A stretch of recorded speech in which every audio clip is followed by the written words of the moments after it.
Hi everyone, we're back. I already have the first video uploaded, stopped, made a cup of coffee, it went up very quickly.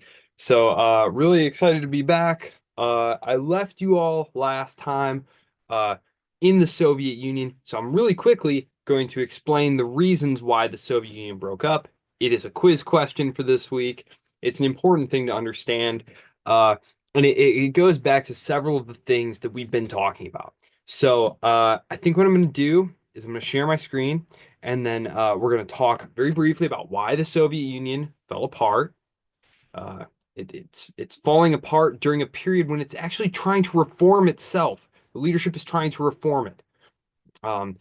As is often the case, a regime is aware of its weaknesses, is trying to address them, but things fall apart. Um, One of the things that Roskin is continually mentioning throughout this chapter, and he mentions it in other chapters too, is how the Chinese government is trying to manage some of these same transitions, and he is very laudatory toward the CCP. He says obviously they handled these challenges much better than the Soviets did, than the Soviet communists did. So yeah, let's dive back in, and we will start. Share my screen here, right here. Pull up this map again here. Russia. Okay, so really quickly, before I talk about the Constitution of the Russian Federation, which is what's coming here, let's just look at this map here. So we had Russia expanding out after they shrug off the Mongol yoke. They're expanding out of the Moscow area. Moscow in 1593. These are the lands they control. They're spreading out. They control all of this Central Asia. As you can see, they're butting up against Afghanistan.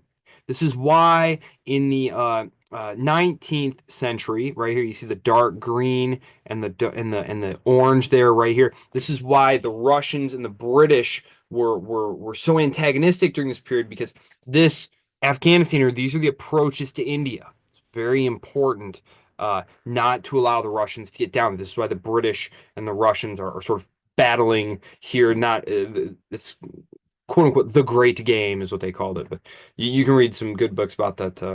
Hopkirk, I think, was one of the fellows whose books I read about it. But anyway, as you can see, Russia's getting huge. The Soviet Union, when the Russian Empire collapses, a lot of these places take the opportunity to break away. Places like Finland. Finland's going to get mostly gobbled up, but they're going to shirk them off, and they're going to fight a war, and they're going to fight multiple wars and be able to keep their independence there. Well, the Soviet Union, once they've won their civil war, once the Bolsheviks, the Reds, defeat the Whites, these are the collection of czarist officers and generals and admirals who were trying, with the support of various of the Western powers, to fight the Reds. They're defeated. I'm not going to go into that, but basically, the Red Army is able to reconquer virtually all of old Imperial Russia's territory. Okay, so Imperial Russia is huge. The Soviet Union is equally huge here.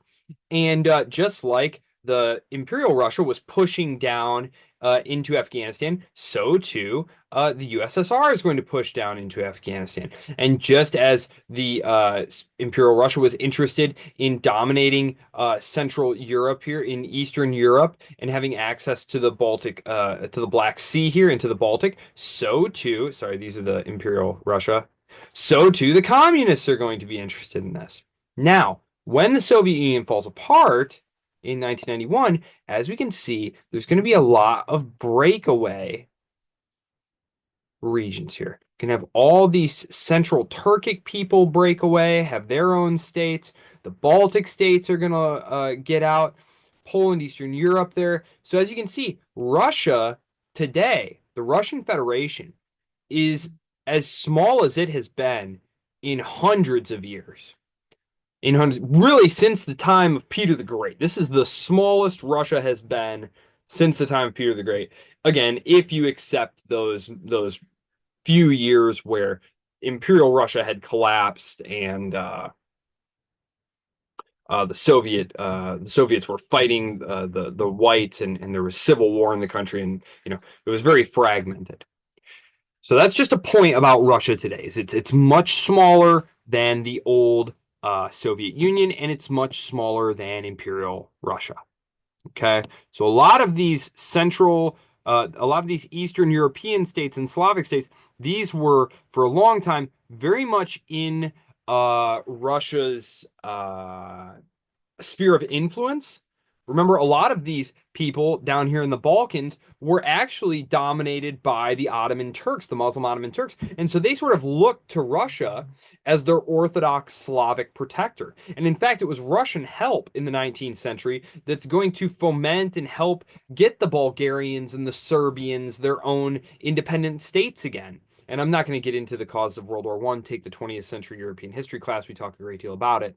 But that's all tied into this. And so there's a lot of long historical connections to these areas. Of course, this was the highway to invasion for the Swedes, for Napoleon, for the Germans.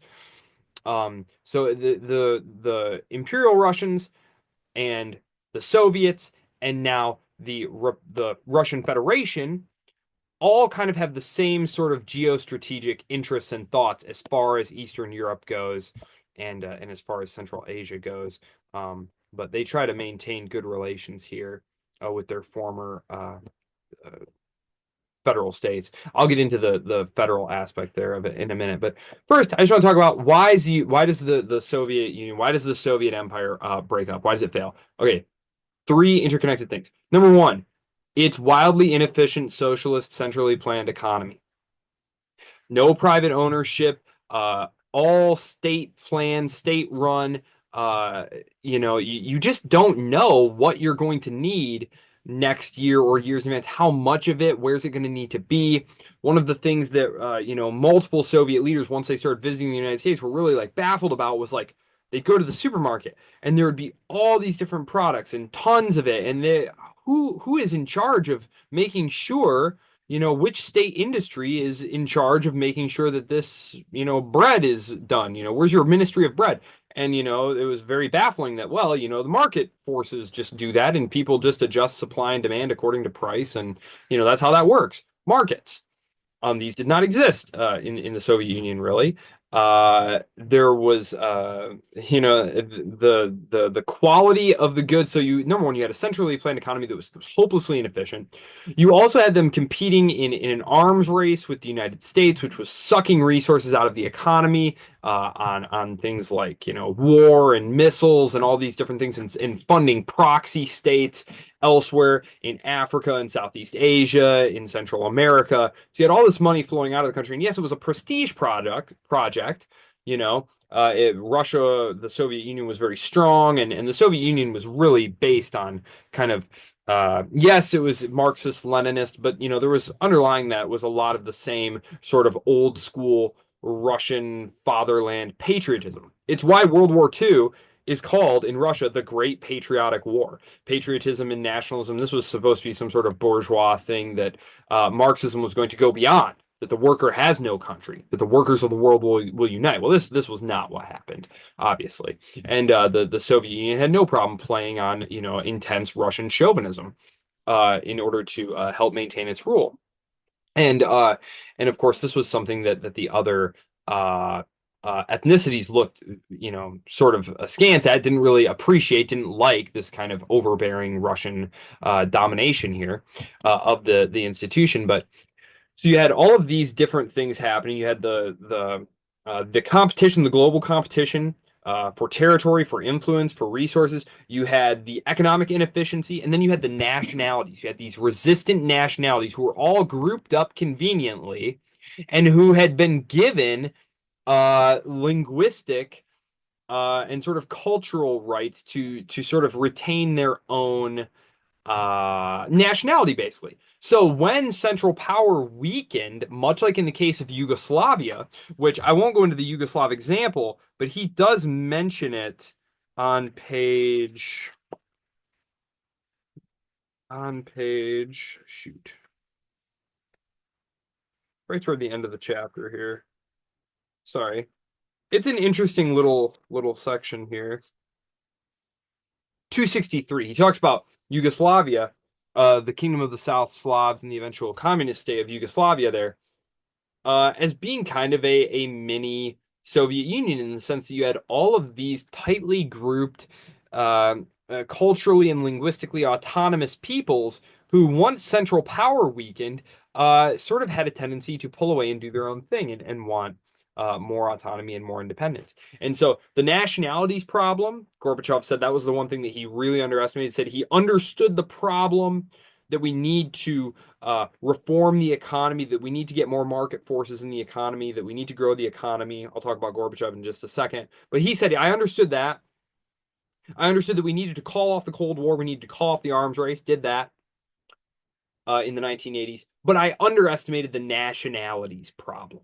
Because really, what's going to happen here is all of these different Russian parts of the Soviet Union, the Union of Soviet Socialist Republics, the leaders of the major ones in Ukraine and Belarus and Russia and Kazakhstan, they're all going to get together and basically abolish the Soviet Union and leave Gorbachev the head of a thing that doesn't exist anymore. This is what's going to happen in 1991, essentially. In the 1950s, 1960s, the Soviet Union is catching up growth-wise. Standard of living is very low by Western standards, but considering where they were, which was war, it was the most backward state in Europe. Most of them had been peasants and serfs up until the early decades of the 20th century. Then you had World War One, many millions of deaths, horrifying things. Then you had civil war between the Bolsheviks and the whites, tons more deaths and dislocation. Obviously, not a high standard of living. Then you have Stalin taking power after Lenin dies and going through the purges and collectivizing agriculture and killing the middle class off, the kulak class, the small holding class. So I mean, it's a horrible, horrible time. And so the 1950s and 60s, where there's some solid economic growth going on, and the standard of living is rising, and there's not as much internal oppression. This is really quite good as far as the Russian people are concerned. Not that they were consulted really. And then that's the Khrushchev period and the Brezhnev period. But by the 1970s, the Brezhnev period, this is where the economic growth is really starting to taper off. Um, you need more market forces. You need more incentives to work hard. One of the famous things was, they pretend to pay us and we pretend to work. Everything was done based on quotas, based on weight. It wasn't about quality. There was no emphasis on consumer goods, really. It was all about heavy industry and things like that. And so the economy is stagnating. It's not growing. It's becoming dependent on things like oil and natural gas exports. Um, and so you get a reformer who comes along, and there was a reform wing of the communists, of the Bolsheviks. I mentioned that a lot of times in these communist movements, there's a right and a left. And the left really wants all state ownership and collectivization, and the right says, well, we need more like private property and incentive structures. Not private property, but like we need more market forces going on here. We need incentives for people to work and stuff like that. Gorbachev comes to power in the 80s. Okay. And he is the one who says, okay, we have to make these changes. We have to get the economy going in the right direction. We need market reforms. This is the process of perestroika. He's going to try and reform the economy.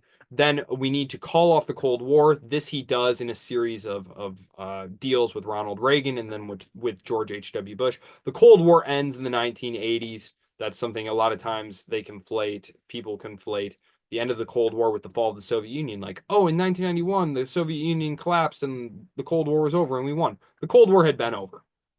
Gorbachev called it off. He realized it was bankrupting the Soviet Union and preventing necessary internal reforms, and so they stopped.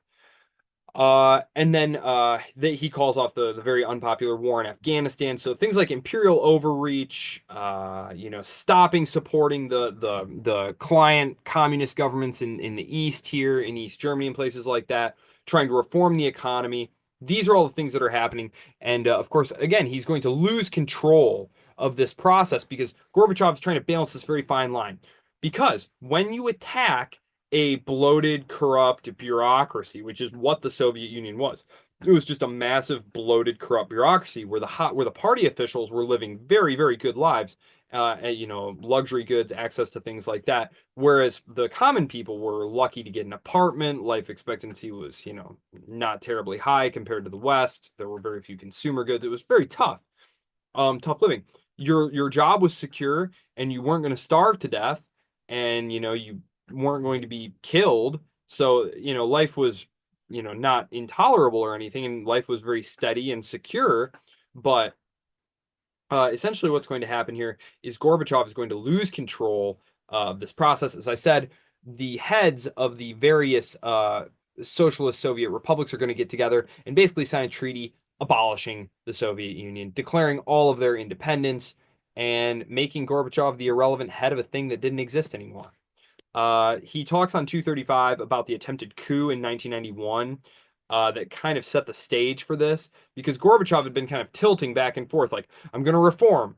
Oh no, people in the army and bureaucracy are plotting against me. I'm going to tilt away from reform. Okay, I've kind of got the people in the army and bureaucracy back on my side. I'm going to tilt back towards reform. And he's going back and forth here over a period of 3 or 4 years from, 88 to 91. And eventually he just loses control. Some hardliners inside his own cabinet try and take him out in this coup, hoping the army will side with him. They do not. They're arrested. Uh, Gorbachev is returned to power, but it's very brief. It's clear that he's no longer in control, and that's pretty much the end of it. The Soviet Union is dissolved very shortly thereafter, and the new system that comes into play here. So now we're just going to be talking about Russia. So these states break away. Now there's a couple of places that were not Soviet socialist republics who want independence. Places like Chechnya down here in the Caucasus region, but the Russian government is going to try and hold on to these, and they do so via war. There's a couple of very bloody, very repressive wars here. Um, but so they do let the Soviet Socialist Republic, they let the Baltic states go, Kazakhstan, all of those. They let all those go. And now it's just Russia. But there are still those very restive ethnic minorities down here trapped in there inside of the current Russia. So the 15 Soviet Socialist republics declared their independence, started issuing their own passports, and that was the end of the Soviet Union. The states that exist after this, a lot of them though agree to return to what's called the Commonwealth of Independent States. Its headquarters are in Minsk, Belarus. The Baltics and Georgia did not join. Georgia did eventually join after a war while you were all quite young, but it's essentially like a Commonwealth organization that's very much tied to economic policy. Think of it as kind of like a counterweight to the EU there. Um, you have because all of these states are still very tied to Russia in terms of manufactured goods, energy. Some of these Central Asian states, though, now are tilting a little bit more toward China in that way, especially since China has started building a lot of rail and infrastructure in here. By the way, the states here, when we talk about NATO, the Western military alliance, lesser known for you guys probably is the Warsaw Pact. The Warsaw Pact was the opposing military alliance that was created to counter NATO here, or that NATO was created to counter. They came into existence at the same time as the Cold War was breaking out here. But that was what this was called. It was the Warsaw Pact. It was all these East communist regimes and the Soviet Union together here. So Boris Yeltsin, who was a lot of the leaders of these old Soviet states, by the way, were the old commies. So when, quote unquote, independence happens, the people who come into power, the people who basically steal all the wealth that was to be had in these socialized industries. Think about it, like no one owned these. The state owned them. Who is in a prime position to capture these industries and capture this political power once uh the communist regime is gone? It's just the old communists.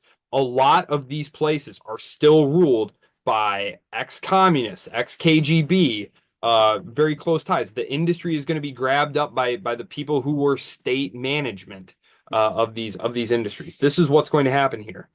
Um, I guess in Russia, I'll just speak to Russia here because it was different in other areas. And Roskin does a good job in your book pointing out that look, the end of communism and the sudden adoption of markets and liberalism and democracy was not a disaster everywhere. It is a disaster in Russia. It's not a disaster in Poland, for example. Poland has this history of civil society groups, that is, groups who organize and work outside of the state apparatus. That was something that was always discouraged inside of Imperial Russia because it was a threat to the imperial bureaucracy and the imperial political structure.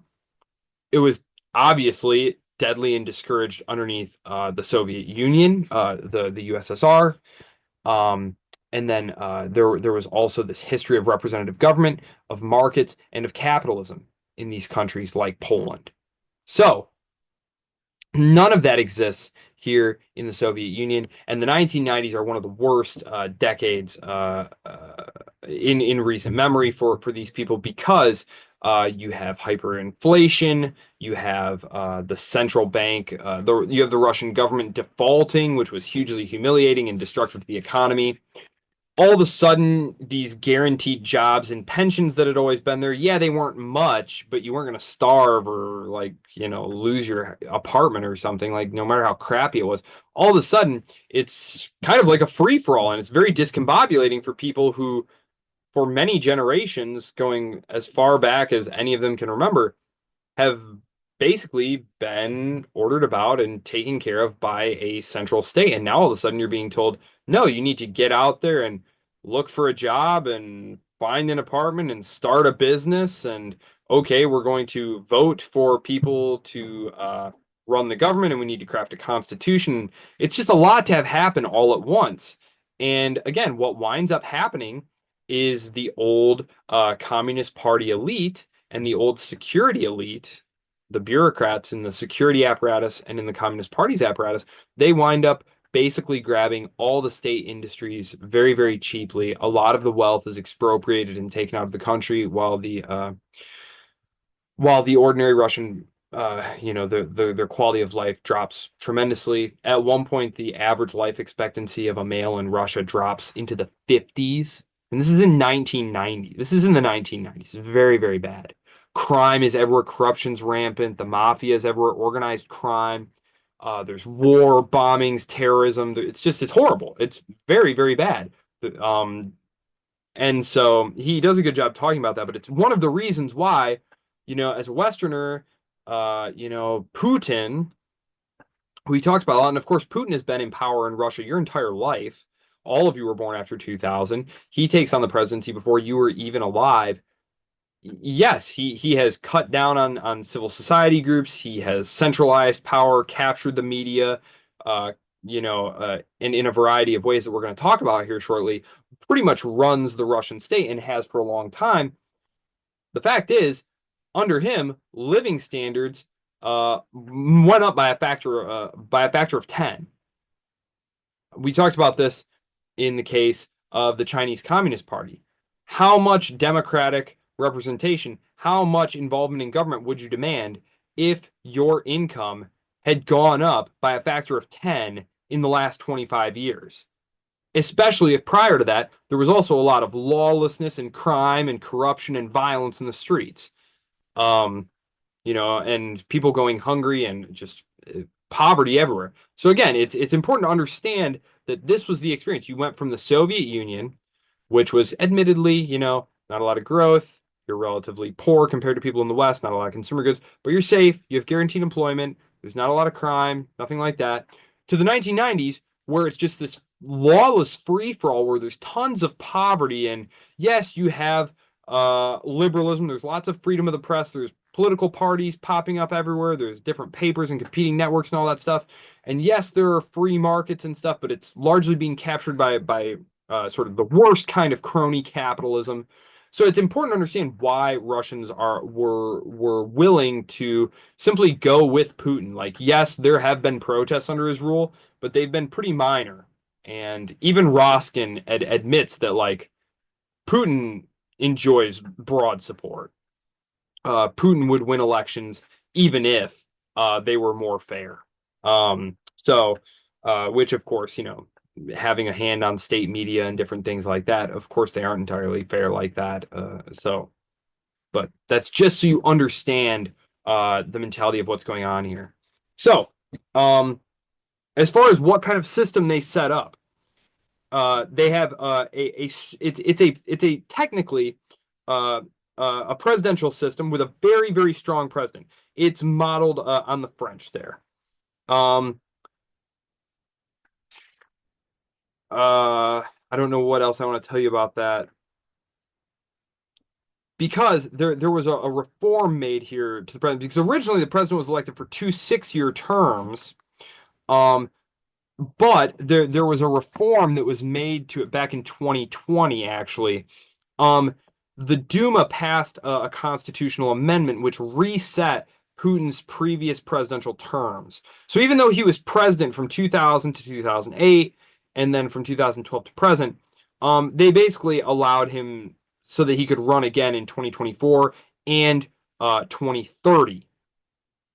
So, assuming that Putin who, gosh, I think he's in his 70s now. He as long as his health holds up, he could wind up being in power well into the 2030s. Which, when I talk about sort of problems facing contemporary Russia, succession to Putin is something I'm going to talk about because really other than Putin, I mean, everything revolves around Putin. There is no real political opposition and no real alternative to him, and no clear political successor to him. And this is a big problem. And it's one of the reasons that China might be heading down a little bit of a dangerous path. They do have the CCP, so they do have an organization in hand, but that smooth transition of power from leader to leader that had been established following the death of Mao, Xi Jinping has broken that now and has set himself up to be, El Presidente for life, basically. And it's very unclear how is this going to impact the long-term ability of the party as an institution to maintain that smooth transition. Because there's no clear line of legitimacy, no clear successor. So that's something that's happened there as well. So it is a strong presidential system here. In terms of the elections to the Duma, which is the legislative branch, this was originally mixed member, but now it is strictly proportional representation. Um, Putin's own party, the parties that sprout up in the 1990s and early 2000s, these parties basically originated to sort of boost one particular person. And Putin's particular party was called United Russia. It has been and is still the easily most dominant party in Russia. I'm going to jump over here to show you sort of how this all links together here. So uh, they vote, people vote, and they put members into the State Duma. Remember, this is the legislative branch, and then they vote for president. Remember, time before 2024 does not count. This is the reform that I was just talking about. Um, the president can disband the Duma. Technically speaking, the Duma could depose the president. That's not going to happen, though. As I said, United Russia, Putin's party, is in handy control here. The president appoints the prime ministers, of course, who basically run the government here. The Federation Council, this is kind of like the upper chamber, so it's a bicameral legislature. But again, it's Putin and his ministers are originating policy. They're passing that down to the Duma. The Duma, through informal means, the Duma understands what the priorities of the government are going to be via the messaging of the prime minister, and they're going to work together to make sure that these priorities happen and get done. And then they, in turn, are going to pass these orders down to the regional governments. The regional governments do have some power. They do have some power, some local control, of course. And I'll show you here what I'm talking about. Is you have all of these different regional governments here. This highly federal structure that carries over from the old Soviet structure. Again, it's the Russian Federation. It consists of 83 regions. Most of them are republics. 21 of them are predominantly non-Russian, and this is something that he mentions in the book here, and that I mentioned at the end, is demographic collapse and demographic imbalance. Huge concern among Russian planners here that the European white Russian population here is not reproducing itself. The birth rate is well below 1. And you have these especially, Central Asian Turkic Muslim peoples who are having lots of kids. And so there's worry about a population demographic imbalance there. It's one of the reasons, as I mentioned in the lecture about China, that the CCP started cracking down on Uyghurs having lots of children, the Central Turkic Muslim people, the Central Asian Turkic Muslim people that had originally been exempted from the One China policy. The planners in Beijing realized, oh, geez, we're creating a demographic problem for ourselves here. Russia faced a similar problem. Um, so, if you want to think about the Russian system, it is federal, but it's tightly controlled from the center. Um, a lot, especially because these local governors are now appointed. They were at one time elected, but that's something that has changed under Putin. They are now uh, chosen. They're appointed. So no one's going to get appointed if they are not uh, acceptable to Putin. So these are the different structures here that we have. The two federal cities, and then you have your local self-government here. So obviously Russia is massive, but as I said, these are very, very densely populated. Most of this is just mineral resources. One of the things that here is a lot of influx of like Chinese labor coming in here because there's not enough labor here, and so this has been a contentious issue over the years. Is the amount of Chinese who are occupying? They outnumber sort of the population of the Russian Federation. So, but moving along here, as I said, bicameral legislature. Uh, as I said, it really has no power to contradict the Russian presidency at this point. You have the lower house, State Duma, 450 deputies elected for up to 5 years. The Duma passes the bills, approves the budgets, and confirms the president's nominees for top jobs. It can vote no confidence in a cabinet and can theoretically, with the help of the upper house, the Federation Council, can theoretically override a presidential veto with two-thirds majority. But again, United Russia, which I believe I posted up here. Yeah, United Russia right here. Like they have such a dominant majority here in the legislature. It's almost impossible to imagine that happening. As we can also see here, just as long as I'm here, take a look at this here. Uh, we talk about seats, and I talked about, and Roskin talks about as well, the lack of liberal Democrats and their sort of constituency. There's just not a lot of them. It's just not a popular political ideology. It has no natural roots in either Tsarist Russia or in Bolshevik commie Russia. And the brief moment in time that these sort of Western oriented capitalist liberal democratic reformers had time in power, it was in the 1990s when, for a whole variety of reasons, a combination of just cronyism and corruption, bad advice, bad decision making, just a whole confluence of events, for a variety of reasons, they were basically discredited. They basically did a terrible job. And so there's just not a big constituency for them. There are a few other parties, but they have like one or two seats. I did not include them here, but there's United Russia. There's the Communist Party of Russia. They most of the time just vote with Putin. Gennady Zyuganov, he's the one who almost won the presidential election of 1996. And he doesn't talk about it in this book, but there's a really famous Time magazine cover called Yanks to the Rescue. You can look it up. Just type Time magazine Yanks to the Rescue 1996. Time magazine talks about how Boris Yeltsin, the former leader of the Russian Soviet Socialist Republic, who becomes the president of the Russian Federation following the Soviet Union's breakup. He's one of the guys who helps break it up. He's very unpopular because his reform policies are going so poorly, and there's a lot of crony capitalism and stuff. He's set to lose to the communist candidate for president of the Russian Federation, Gennady Zyuganov, in 1996. But the U.S. government under Bill Clinton sent tons of money and administrators over there and election helpers to help basically sway the election so that Boris Yeltsin won. And Time magazine ran a whole article about it in 1996. So if you're interested about U.S. interference in that Russian election, because of course all of you remember cries of Russian interference in 2016 in the American election, just go back and look at what happened in 1996, and you can see some real election interference there. So there you go. Back to this here. The Constitutional Court. The Constitutional Court is largely an institution that was borrowed. It's not up here. It's appointed by the president, confirmed by the upper house. Again, these are essentially rubber stamps for what Putin is going to have happen. Um, it is a dominant one-party system. It was a literal one-party system under the Soviet Union, but Russia fragmented into a bunch of different weak parties, and Putin's party has dominated. Why is it a dominant one-party system? Because the party is how you distribute favors and jobs and all of these different things. It's a large patronage network. That's how Putin maintains that network of support. That's how political parties operate. Um, so, um, yep.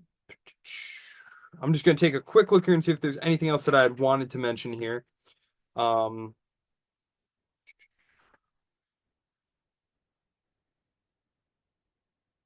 yeah, I guess I'll say a couple things here because I see that I'm running up on a little over a half an hour here on this one as well, and I'm going to do another one after this about uh about contemporary issues. So I guess here's what I'll say here. Russian political culture here. Again, in the late 1980s and early 1990s, the word democracy, all these things had a very like strong, powerful ring and connotation. But again, it was just a complete disaster. Polls find that only a minority of Russians think democracy is always best, and so and again, this is Roskin, someone who's very pro democracy.